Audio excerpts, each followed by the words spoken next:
My name is Dennis Levin. I'm a retired pastor here at Queen Street United Methodist Church in downtown Kinston, North Carolina. And we are glad to have you today. We are studying the book of Numbers, and today we're going to be going through chapters 33 and maybe get into chapter 34 as we go along. We're going to kind of breeze through chapter 33, but I want to give you some highlights on the significance of this chapter. And it's an insertion. There is a pre-priestly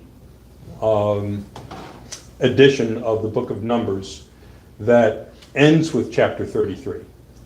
And then you have the priestly writers. There are various editors in the Old Testament. I got a Bible for you. You need it?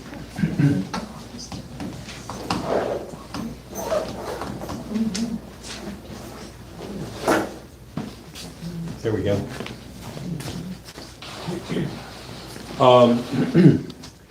There are some other writers in the priestly that carried this beyond. But as we get into chapter 33, what happens in chapter 33 is a description of the campaign. And it is not an exodus, a migration. This is not a migration. This is a military campaign. And chapter 33 puts it totally in military campaign terms. It goes through the routes that they took, and of course there are conflicts with it. Chapter 33 has several pit stops that you don't see. You got 16 stops in chapter 33 that you don't see in either Exodus or Numbers, Numbers. Exodus and Numbers, so it doesn't add up. Chapter 33 has more. Chapter 33 also says that Moses was the one who wrote all this down and kept a record. And that makes sense because Moses was literate, trained. He was brought up in a palace, so the guy knew how to write. And you have various stops along the way. The crossing of the Red Sea in chapter 33 conflicts with other issues of where they crossed the Red Sea in Numbers and also in Exodus. So, as we have seen, the recorded history of the Exodus has its conflicts within the story itself. They don't all add up, okay? 33 comes on the heels of the attacks on Moab. Let's see if I can get this down here. Okay, I've moved the map a little bit. But here's Moab down here. And what they've done is they've pretty well annihilated the people of Moab, which is not true because there were later very intensive wars with Moab later on. Moab, if you remember the Gideon thing, and that's these guys, and there are a lot of them in that story about Gideon. So they didn't annihilate the Moabites. They annihilated according to the record, they annihilated all the men, women, and male children. They saved all the virgin girls as a result of that, and we've had some discussion about the efficacy of that. So, what are we learning from these military campaigns? Okay. Basically, there are two reasons. There are two reasons for the methods of warfare in the Exodus and also in the conquest of Canaan. They are wars of conquest, which are designed to annihilate the resident people because of their idolatry, because they are of a religion that is misdirected and corrupt. So in the eyes of God, they all deserve to die. Okay? Another rationale that is commonly used, I mean it's used all throughout all the way through Joshua, is that the people who live there are to be annihilated as a form of sacrifice to the Lord. Okay? Now, if you have a discussion with some Jewish people, one of the objections that Judaism has to the crucifixion is that God never sanctioned, and the example was Abraham and Isaac, okay, never sanctioned a human sacrifice. But that is not true. Because if you read the text and see what it says in the text, the people who are being killed in these other countries are being killed as a form of sacrifice. And you will see that if they mess up and they don't kill everybody in the places that they're going into, the people are punished for it. Saul lost his throne over it. Okay? So if the term that's used is that these people are dedicated to God, and if something is dedicated to God, it is a form of sacrifice. So the Jewish people don't believe that God sanctioned human sacrifice? That's correct. That's the main reason that they object to the use of Christ as a sacrifice for us on the cross. Wow. Is that God does not accept a human sacrifice. How do they explain? Well, I don't know. Might want to have that discussion with somebody. Okay? I'd like to know how they explain it. Okay? I don't know how you explain either one of those theories. Yes. I mean, really. Yes. And a God, if God is a loving God, then everything you read later on, how do you sacrifice humans and how do you annihilate humans? I mean, if you start annihilating everyone who is not God-loving, God-fearing, you're going to wipe out Everybody. 3/4 of the world. I wonder who thinks that way now. Yeah. I mean, you're right. Yeah. But I don't know, it's just a very hard to understand, I guess. Yes, it is. And it's, it's worth a discussion with somebody who advocates for genocide. But how else do you explain this? I mean, those two theories, make sense in a way. Not a God-loving way, but in a way. So why else? Why would God, I understand if God gave this land to the people. Yes. As he did with Abraham, and he says, okay, these people are in your land that I gave you. And that might have a literal weight on going in and killing them and wiping them out. A little weight, not much. Not much. But how do you explain it? I mean, I know we're not going to figure it out, but at least I don't think we're going to figure it out. In my mind, it is a violation of the first covenant. Mm-hmm. Okay? And in the 10 Commandments, God says, do not kill. Well, murder.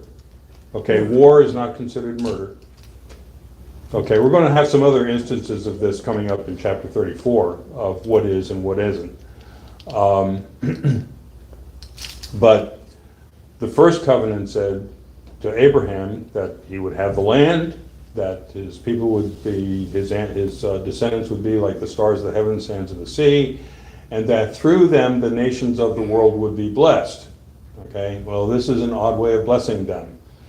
So what I like to do, anytime there's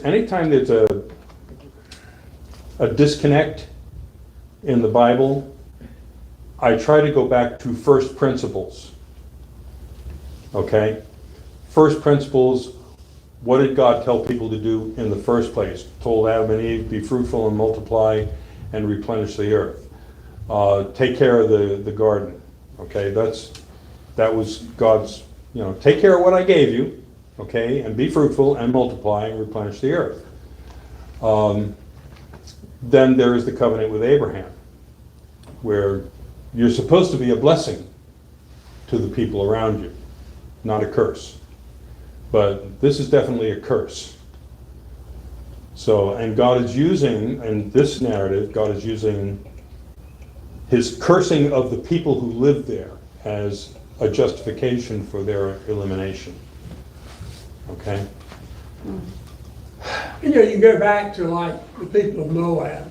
Yeah. I can't remember who it was, but the whole race was started by somebody having sexual relations with his daughters.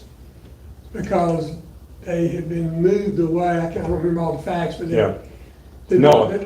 Who was it? Noah, No, well, Noah wasn't. yeah. Anyway, had sexual relation with the But daughters. he was drunk at the time. I He was mean, drunk. They got him drunk. So I mean, here was the Father's Day and we're because celebrating, but they were anyway. no men. You know, so that whole race was started in a, you know, kind of a, I don't know, not a normal way. So in my mind, I say, well, the people of Moab were sinful, very sinful, and you can see to a point where you would wipe those people out. Well, there is something else that, that kind of comes into what you're talking about. There is a race of people called the Anakim, okay? And the Anakim are the giants that you read about in the Old Testament. They are considered to be a half-breed human. So one of the kings, Og, that they killed was an Anakim, okay? Goliath falls into that group. But the Anakim were not considered to be fully human, that there was some kind of a crossbreeding of some sort that was taking place. And so that was another justification that they were like bastards of some sort that deserved to be killed. So you get some of that in there. There's an awful lot in justification where somebody's parentage legitimizes the kid's annihilation. And I don't know, you just go through that stuff and you say, you know, really?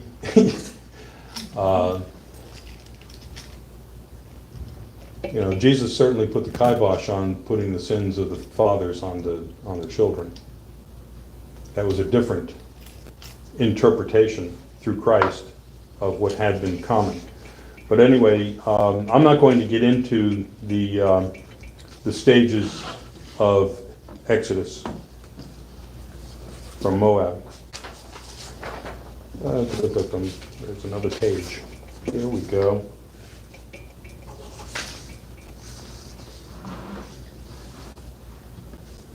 Okay, well, I'm getting out of my room. But It does say in verse 38 when Aaron died. yeah, it does. Yeah, it's consistent about when Aaron died. So you do have that part of the march. When you get into chapter 34, there is a description of the towns that are going to be set up by the Levites or dedicated to the Levites. And these are over in Transjordan area. They're over here on the east bank of the Jordan. And these are settlements that are dedicated to Levites, okay? And these, not only do they get a town, but they also get enough grazing area around the town to support the flocks, to support the town. And they're scattered all throughout here. These are towns where the Levites do two things. One of them is that they provide adjudications for disputes among people, okay? It is also a way for the Levites to keep an eye on the people who settled over here to make sure that they are following the law and that they remain accountable to whoever the tribal leadership of the whole nation. It's not a king yet. It's still a theocracy. That they remain loyal. There are specific towns that are set up in the Transjordan area that are cities of sanctuary. And who are they for? They are for people who kill somebody, okay? But they are not for people who murder somebody. If you murder somebody, there is no sanctuary for you. And there's no prison to go to. So whatever family has a victim of homicide, they will assign an avenger. And the avenger has the right to kill whoever they designated as the murderer. Okay? And chapter 34 goes into, if you strike somebody in anger with an iron thing, or a stone thing, or a wooden thing, if you do it in anger, then it's considered murder. Okay? But like if you're hoisting up a stone and it just happens to fall on somebody, okay, then you are a manslaughterer. A manslaughterer can still be killed by an avenger, but there has to be a trial. And that's where the guy can go over here to a Levitical city of refuge, and there's a trial.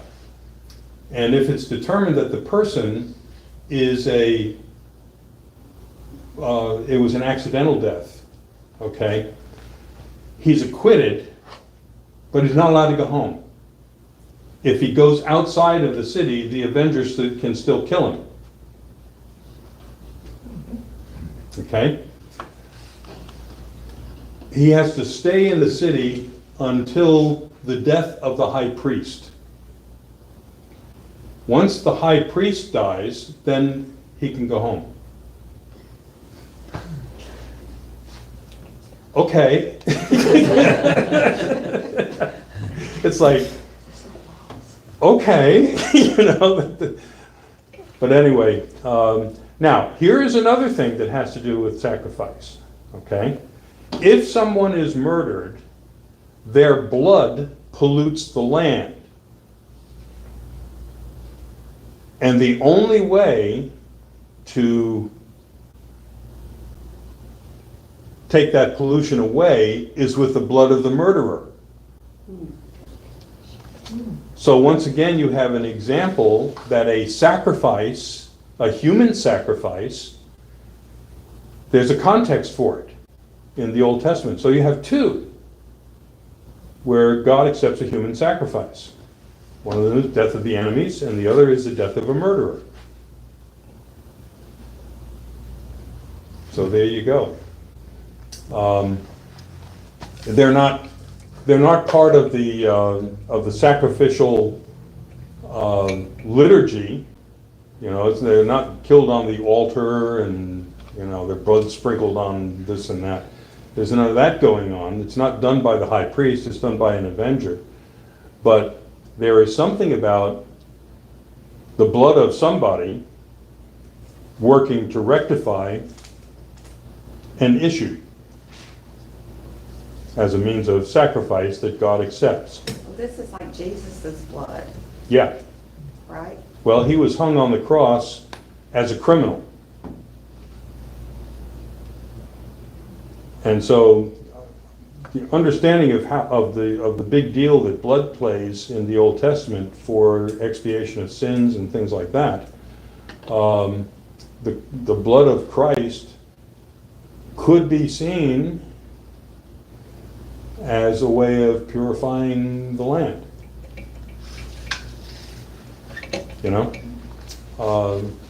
So that there are a lot of things in the Bible that you can argue one way or t'other. Like my Old Testament professor would say, pays your money, takes your choice. But that's what's going on. Chapter 34 has a lot to do with the legalities of murder and how it's adjudicated, and they go into very specific things. Now, when people say in the Ten Commandments, "Thou shalt not kill," what they're really talking about is "Thou shalt not murder." Okay. A legitimized execution, like for instance, if somebody goes into a city of sanctuary and they have a trial and they find out that the guy's a murderer, they're going to kill him. Okay, it is not considered a violation of the Ten Commandments. And even if the killing is unjust, like a person's a manslaughter, unintentional death, and the avenger can catch up with him and kill him, that's still not considered a violation of the Ten Commandments. So what do you all think about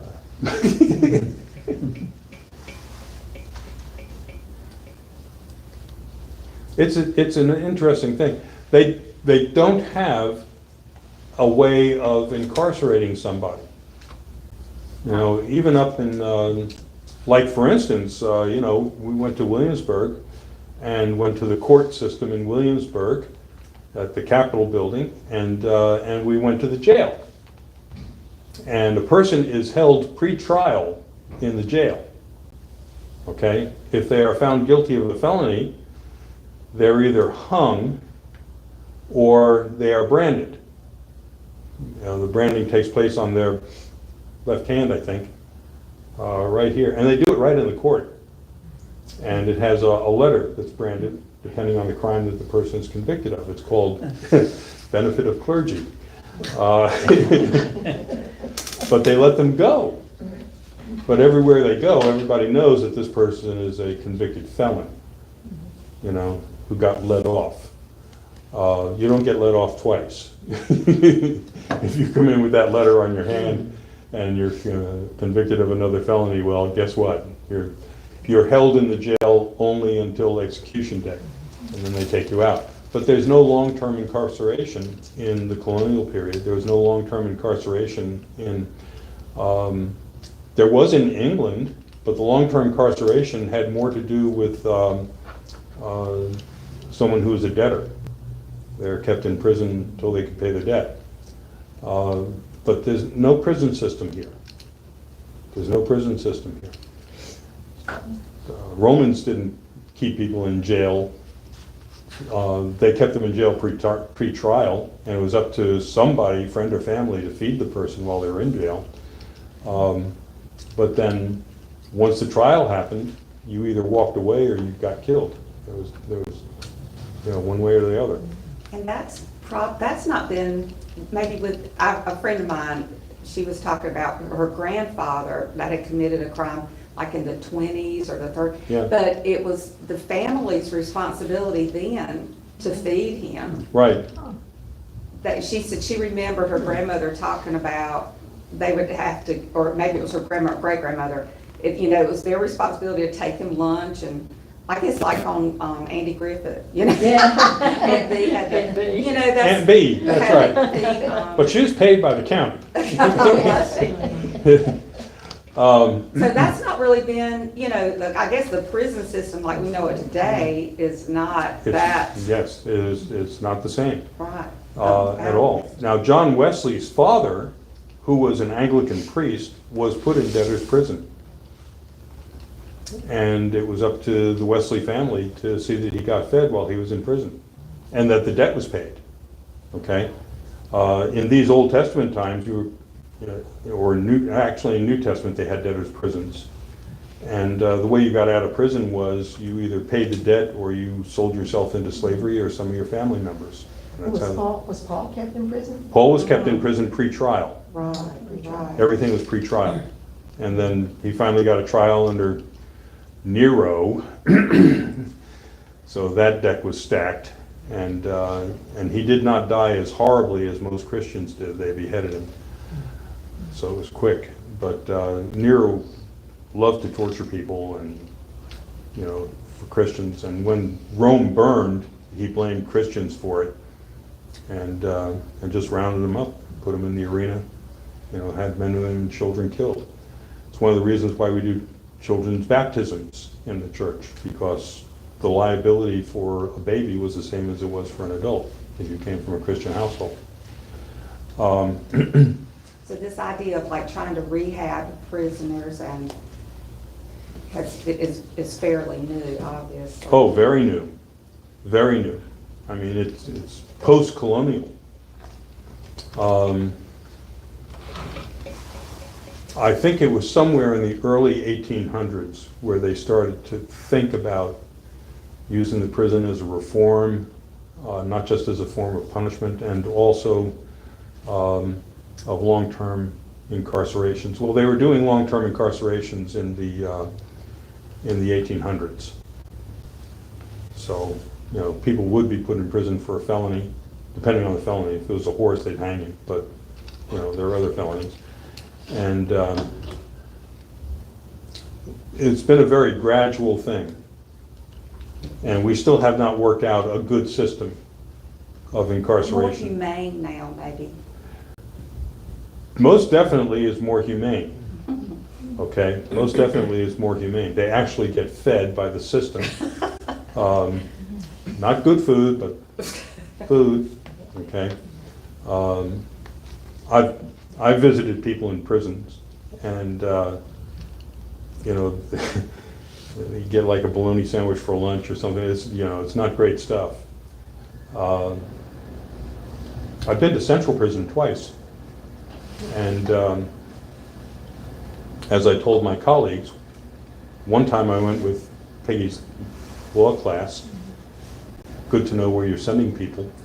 And the other time I went with a bunch of preachers. And when I came out of that, I said, it's much better to go to Central Prison because of your district superintendent than because of the district attorney. So, because we walked out. But anyway, that's chapter 34 is a good study on what they consider to be murder and what were the penalties, the resolutions. But these cities of the Levites over here were where the sanctuary cities were. So you had to cross Jordan to get over there to be safe and to get into a Levitical city. Now, the Levites were not confined to these cities. Okay? The Levites were all over. You had Levites in tribal settlements. And they were the ones who were the day-to-day religious leaders. They were the day-to-day interpreters of the law. It was out of this Levitical presence in the towns that when the temple was, after the temple was destroyed and they tried to rebuild a nation, okay, that the rabbinical office was developed. So the rabbi, though he may not be a Levite anymore, she might not be a Levite anymore, okay? The rabbi serves the function in Jewish communities that the Levites served in the various communities in Old Testament times.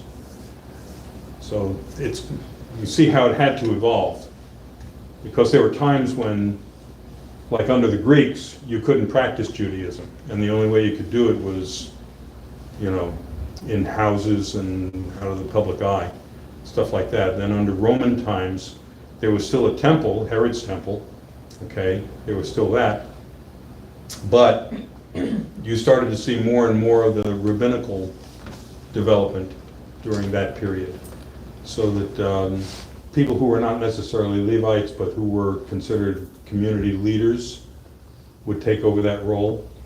And they usually, that person who was doing that, their primary role was to study Scripture, to interpret Scripture, to give rulings in the local community about, you know, things that happen in the family and that sort of thing.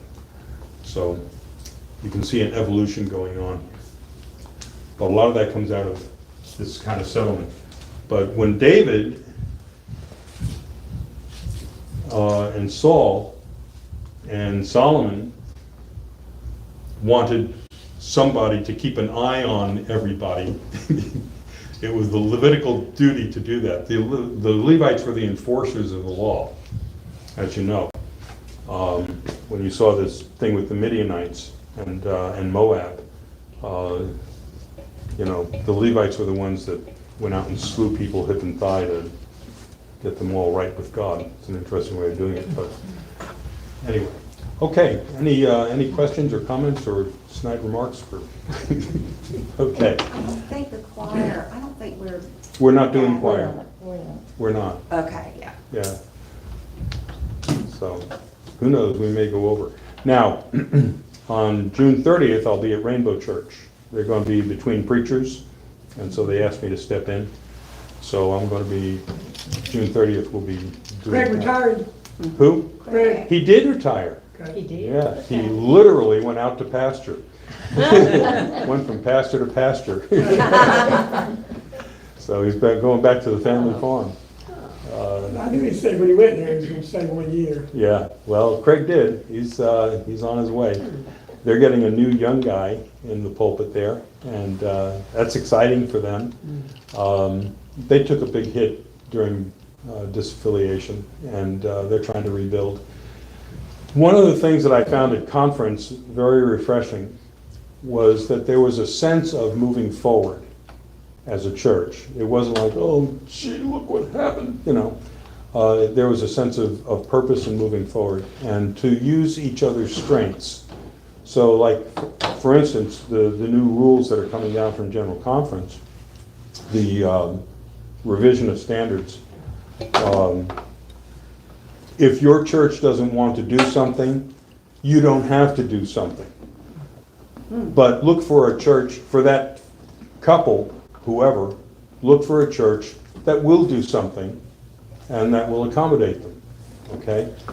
But don't just say, oh, we don't, so get out. You know, we don't do that. It's work together. We are a United Methodist Church, and we need to be united and work to our strengths. So is all that gonna be in writing? Yeah, You don't have to, it is in writing. it is in writing. It is in writing from General Conference.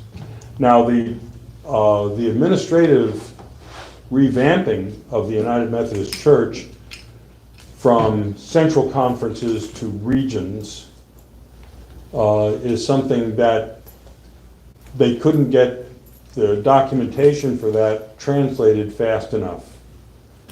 Although with Google Translate, I don't know why they couldn't, but they couldn't get it translated fast enough for this year's annual conference to vote on it. So the restructuring of the United Methodist Church into regions, which I think is a good idea. And regions have some autonomy. They have tremendous autonomy. Okay. The regions can, they can't change the historic documents in the Book of Discipline. Okay, so our theological stand and that sort of thing, they cannot change that. But they can change things like the restrictive rules, which are the things that have been debated and which have been changed. Okay, so each region has the authority to decide on its own what those restrictive rules are going to be for things like ordination, role of pastors and churches and things like that, how many bishops they're going to have, and that sort of thing. That's going to be more of a regional development than it has been before. Now, when you say region, something I read was like the continent of Africa was a Yes. region. Okay, well, how about, like, I guess the United States, is that one region? The United States, unfortunately, is a region. So what if we don't agree with what, so even down to a local level or a conference level, are you gonna have the autonomy to make your decisions? No. No, but it will be a regional decision. Now, I think that if we're going to take the central conferences, which are growing fast, but in terms of demographics, not that big, okay? If you're going to do that, then I think each jurisdiction within the United States should have become a region as well. That's what I would have liked to see, because I don't want to be stuck with other regions in the United States that don't share the values and stuff like that of the southeastern jurisdiction. So I wish that the jurisdictions had become regions as well. Now, historically, it's important for us to understand that this is an important evolution for our church, because the what we called central conferences before, which are missionary conferences, were treated like colonies within the United Methodist Church. And an awful lot of their administration was done by the General Conference of the church. They had a voice and they had a presence, but they were overwhelmed. So that basically the United States was dictating to the central conferences who they were, what they could do, and all of that. And it was a very top-down type of administration, and not always sensitive to local culture or experience. So, you know, the experience of homosexuality in the United States does not compare to the experience of homosexuality in Africa, for instance. It does not. I mean, in Africa, it was incredibly lethal. And so they have a different perspective on it.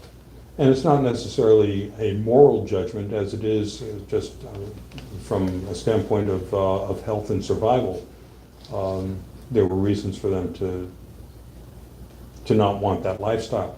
But the general church is now, you know, forcing a perspective on that Africa is not amenable to. So Africa now will have the opportunity to decide for itself, okay? There was one central conference that withdrew from the church altogether, and that was, and not surprising, the Eastern European Conference, Central Conference. And the Eastern European includes Russia, and the Russians have a great deal of influence. And right now there is huge conflict between Russia and the West, and I'm sure that informed an awful lot of the decision for them to withdraw.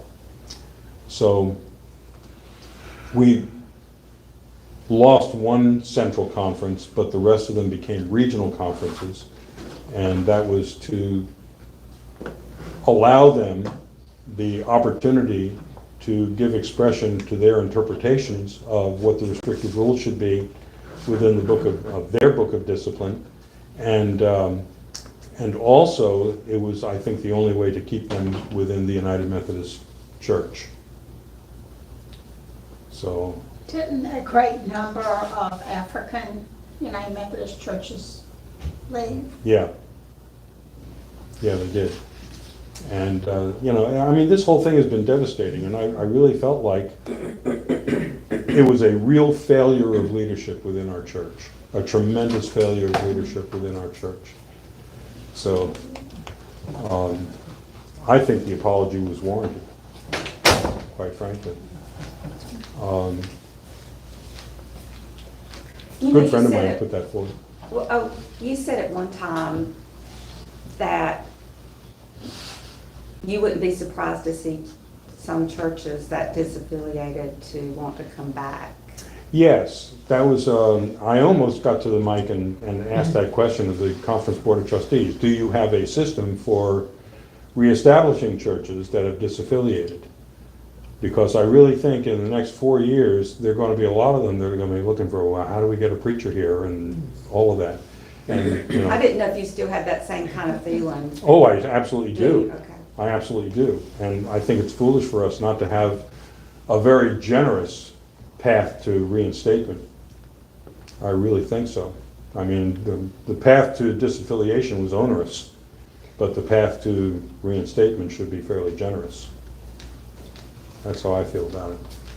But there are a lot of small churches that may not have survived under the present system, but will almost certainly not survive under disaffiliation. It's going to be very hard for them to keep that together. Because they call themselves Methodist churches, but you can't call yourself a Methodist church if you're not in some kind of connection. You know, if you're just floating out there independently, you know, you're stuck. What about before this whole conference idea came to pass? What was it, the 50s? Yeah, that's, well, When you no. were Methodist churches, before there was a general conference. No, there was a general conference. It was. There was. Now, under Well, how did Asbury, we, if there was a general conference, why did we sign a trust clause with this new and improved Methodist conference? I mean, if we had one, how did all this come to pass? okay. I'm not sure. I haven't looked into the history of that, okay? But I can tell you that the trust clause is much more beneficial than it's gotten credit for, okay? The idea that if a local church there are two reasons for having it. One of them is if a local church strays from the doctrines and discipline of the United Methodist Church, then they are not United Methodist. But they could be Methodists. Yeah, but they could be Methodist someplace else. The thing is, they can't just declare that and then maintain the property. But they Okay? were straying. Yeah. Yeah, Okay. but- Like for but instance, we were there before. I would disagree with that. We were Methodists before there was the They're United. restricted. I mean, this church's been here 100 years. yes. It's always been Methodist. Mhm. Well, the Methodist United Church Methodist, South. I'm sorry, We were We were Episcopal. the Methodist Church South. but we Yeah. were Methodists. You were United Methodist. You were Methodist Episcopal Church South. Okay, so, but we were Methodists. I don't in know. whatever terms, and then we became United Methodists, You know something? and we signed to give our property away. I mean, I don't get this. They were giving away documents. I should have picked one up. But they were giving away documents at conference, and they were the journals of the Methodist Episcopal Church South, 1922. And I should have picked some up. I may contact the conference historian and see if we can get copies of those early documents. I don't know if there was a restrictive clause or not. Okay, there may well have been. But the benefit of the restrictive clause is manyfold. One of them is, like when my church was burned, okay, the conference had a vested interest in our property. And so they sent us a project manager who saved us tens of thousands of dollars in not only construction management, but also in making sure that the insurance company anteed up to everything they were supposed to ante up to, which we weren't prepared to do that negotiation, okay? So the conference helped us to rebuild by providing us that resource. The conference also provides a committee that I'm on, the church committee of church location and building. And what that does is it helps churches that are doing a major renovation or that are planning to take on a big building project, or if a new church wants to be established in a particular area, that decision goes through the district board of church location and building. And what we're doing is we're making sure that you don't put one Methodist church just down the block from another Methodist church. Okay? So that one congregation isn't bleeding off another congregation. This can be good, this can be bad. In the case of our district, when the area in Winterville that developed just outside of the bypass on the west side of Greenville in Winterville, okay? Huge building developments going on out there, lots of residential, young professionals and things, and we got a big plot of land right in the middle of it for the district, okay? And the plan was to build a church there, okay? The first pastor that they assigned to do that was just the wrong guy, and the whole thing fell apart, okay? But another issue was that not too far away was this little struggling 3-point charge church that was within the zone where you wouldn't build another Methodist church, okay? And that has blocked the development of that property. Right now, the district owns it, has to pay taxes on it and everything. But the little church didn't disaffiliate, but they were too weak and they closed. Okay, so now we don't have that barrier. Now that property can be developed. And I talked to somebody at the conference who helps with doing that analysis and everything. And I think it's something that the committee that I'm on has neglected for a long time, but they should stop neglecting it and start looking at that property and say, what can we do with it? What can we do with it? Okay, I don't want to lose it. But that kind of stuff helps a local church. The committee I'm on also helps you to figure out how you're going to finance your building program. Is it a viable project? Did you get a good architect for it? What's the design that you're looking for? What kind of a congregation? What is the potential for growth in that church? So we provide that kind of advice and assistance, but we also can decide, look, you're taking on too much here, okay? And say, look, build it up a little bit more, get your congregation going a little more, and maybe pay your apportionments more, and that sort of thing, okay? But, you know, we look at whether or not a church is economically viable and whether that's a viable project. And that's a help, because I know when they did Trinity Church in Greenville, that church totally failed because it was on the wrong plot of land, okay? Its structure was not up to code, and they spent more renovating that church than they did building it, and they never developed a program in the church because they couldn't afford it. And so that church failed. So, you know, there's a need for that. Also, when your congregation dwindles down to the point where you really can't support the building you're in, or there's a cemetery there, okay, and your church is ready to close, the fact that the conference is willing to take on that burden for the congregation on what to do with the property, how to maintain the cemetery, all of that, that's a huge benefit to, you know, a congregation that, you know, their average age is in the 80s and stuff, and it's really hard for them to figure out what they're going to do a lot of times in their own lives, let alone with the church. So one of the first churches that I pastored is, I think, they disaffiliated, and they're dwindling down to that point, and then the question's going to be, what do they do with their cemetery? What do they do with their property, you know? And the conference could have lifted that load off of them. But there's good reason for that, and it means that there's always a partnership, that we have a vested interest in the conference, and the conference has a vested interest in us.